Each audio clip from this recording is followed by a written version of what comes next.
স্বাগতম ক্রিকফ্রেন্ডসের নিয়মিত আয়োজন টোটাল ইম্প্যাক্ট। আমি সৈয়দ সামি আছি আপনাদের সঙ্গে। বিপিএলের নিলাম অনুষ্ঠিত হবে 17ই নভেম্বর, এটা কিন্তু আমরা জানতাম। তবে বিপিএলের নিলামটা কিন্তু পিছিয়ে যাচ্ছে। তাছাড়া বিপিএলের যে ফ্র্যাঞ্চাইজি 5টা দায়িত্ব পেয়েছে, তারা দেশি বিদেশি বিভিন্ন ক্রিকেটারকে দলে ভেড়াচ্ছে। আমরা নিয়মিত আপনাদের সেই আপডেট দিচ্ছি। আজকেও বেশ কয়েকজন বিদেশি ক্রিকেটার কিন্তু সাইনিং করেছে বিভিন্ন ফ্র্যাঞ্চাইজি। এগুলো নিয়ে কথা বলার জন্য হাজির হয়েছে। আমার সঙ্গে আছেন মোহাম্মদ সাদমান। সাদমান, স্বাগতম। ধন্যবাদ।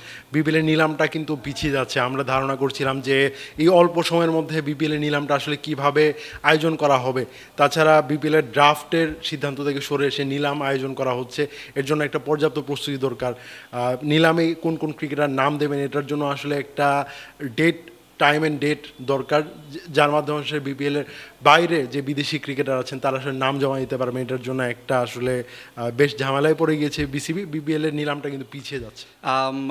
আমরা কিন্তু এই যে ড্রাফট হবে 17 তারিখ, এটাই শুনছিলাম যে বিপিএলের ড্রাফটটা 17 তারিখে হওয়ার কথা।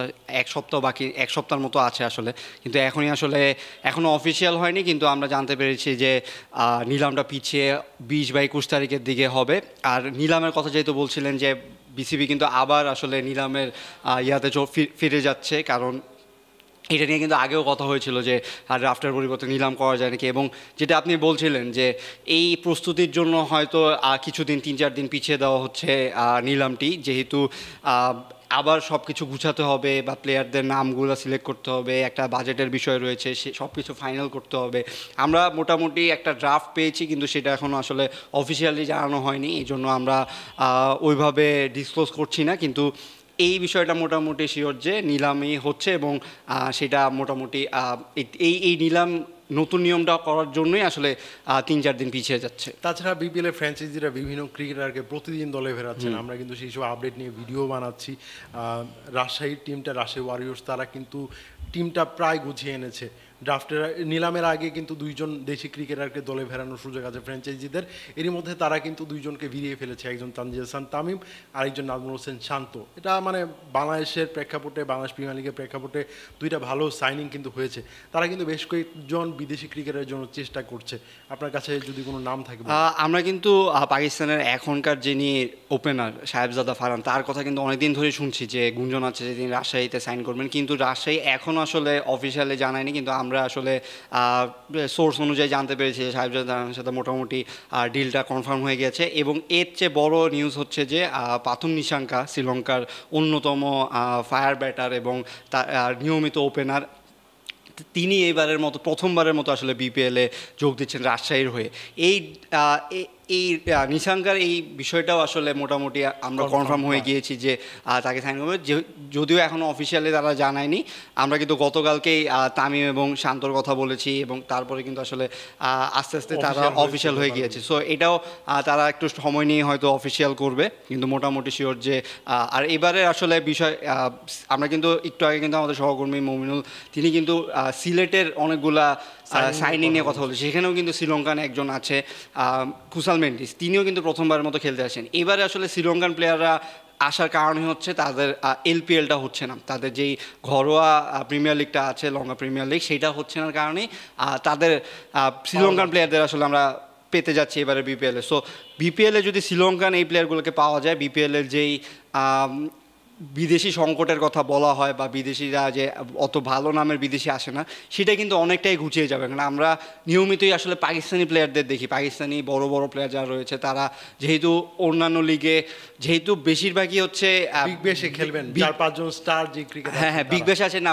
তাছাড়া বলছিলাম যে বিভিন্ন ইন্ডিয়ান বেস যেসব ফ্র্যাঞ্চাইজি আছে, তারা কিন্তু বেশিরভাগই আসলে পাকিস্তানি প্লেয়ারদের নেয় না। সো সেই ক্ষেত্রে পাকিস্তানি প্লেয়াররা বেশিরভাগ সময় পিএসএল না থাকলে তারা কিন্তু অ্যাভেলেবল থাকে। সো এবার যেহেতু এলপিএল হচ্ছে না, এবং তারা হয়তো ইন্ডিয়ান মানে এসএ টি20 বা আইএল টি20তে আসলে তারা যাদের নাম নেই, তারা কিন্তু বিপিএলের দিকে আসলে মুখ ঘুরাচ্ছেন। সো সেই ক্ষেত্রে বিদেশি যেই প্লেয়ারদের সংকট হচ্ছে, সেখানে আমার মনে হয় যে শ্রীলঙ্কান প্লেয়াররা একটা প্রায়োরিটি পাবেন, এবং একটা বড় নাম আসলে এই প্লেয়ারগুলো যদি দলে থাকে, আপনার দলটা কিন্তু আসলে শক্তিশালী হয়ে যাবে। আপনি পাকিস্তানি ক্রিকেটারদের কথা বলছিলেন, ঢাকা ক্যাপিটালস কিন্তু এরই মধ্যে কিন্তু নিজেদের প্রায় গুছিয়ে নিয়েছে। সাইফ হাসানের মতো স্টার ক্রিকেটার বর্তমানে টি20 লাইন আপের মানে একদম সুপারস্টার ক্রিকেটার বলা যায়, তাকে দলে ফিরিয়েছে। তাসকিন আহমেদকে দলে নিয়েছে। তবে একজন পাকিস্তানি ক্রিকেটারের সঙ্গে কিন্তু তাদের কথা চলছে, হ্যাঁ, উসমান খান, তিনিও কিন্তু একজন বিধ্বংসী সূর্যবংশী ব্যাটার পাকিস্তানের, তিনি এখন মিডল অর্ডার দিয়ে খেলেন এবং ঢাকা কিন্তু মানে এই বড় ডিলগুলা কিন্তু আগেই করে ফেলে। আগেও কিন্তু আমরা দেখেছি যে তারা এরকম বড়, এবং আরও কিছু নাম আছে যেগুলা মানে শোনা যাচ্ছে, এখনও আসলে কনফার্ম, অনেক বড় নাম, কিন্তু সেগুলো আসলে কনফার্ম না হওয়ার আগ পর্যন্ত দর্শকরা অনেক সময় বিভ্রান্তিতে পড়ে যায় যে কি হচ্ছে। কিন্তু আমরা এই ডিলগুলো আসলে এরকম হয় যে আপনি মনে করেন যে মৌখিকভাবে অনেক কথাই আসলে এগিয়ে যায়, কিন্তু আপনার শেষ পর্যন্ত যদি পেপারে সাইন না হয় তখন কিন্তু আসলে ডিলটা আসলে কনফার্ম না। আমরা কিন্তু লাস্ট বিপিএল এরকম ঘটনা অনেক দেখেছি যে একজন প্লেয়ারের সঙ্গে একটা ফ্র্যাঞ্চাইজির চুক্তি হয়ে গেছে, কিন্তু বিপিএল এ কিন্তু তাকে খেলতে দেখা গেছে অন্য আরেকটা টিম হয়ে। মানে এই কথাগুলা যেরকম হয় যে ধরেন একজন বিদেশি প্লেয়ারকে তারা অ্যাপ্রোচ করেছে, সেই প্লেয়ারটা কিন্তু মৌখিকভাবে রাজি হয়েছে, তারপর দেখা যায় অন্য আরেকটা ফ্র্যাঞ্চাইজি তার থেকে বেটার অফার করেছে, অর্থ দিয়ে কিন্তু তাকে কিন্তু নিয়ে যাচ্ছে। সো অনেকেই মনে করতে পারেন যে আমরা এরকম একটা নিউজ দিচ্ছি, নিউজটা আসলে ভুল হচ্ছে। আসলে এই ব্যাপারটা এরকম ভাবে আসলে হয় না। আমরা কিন্তু এরকম যারা ফুটবল ফলো করে তারা কিন্তু দেখে যে ট্রান্সফার মার্কেটে এরকম রুমার অনেকই থাকে যে এই দল এখানে যাচ্ছে, সেখানে আসলে শেষ মুভমেন্টেও কিন্তু আপনার চেঞ্জ হয়ে যায়, ডিল চেঞ্জ হয়ে যায়। সো এই ব্যাপারটাও কিন্তু এখানেও সেম। সো সেখানে আমাদের দায়িত্ব হচ্ছে যে আমরা যতটুকু জানি, আপডেটগুলো জানি, যতটুকু আমাদের একদম অথেন্টিক সোর্সের দ্বারা জানতে পারি, সেইটাই কিন্তু আসলে দর্শকদের দিই। সো সেই হিসেবে এই নামগুলো আসলে চলে এসেছে এবং আমরা আশা করব যে খুব শীঘ্রই তারা অফিসিয়ালি জানাবে।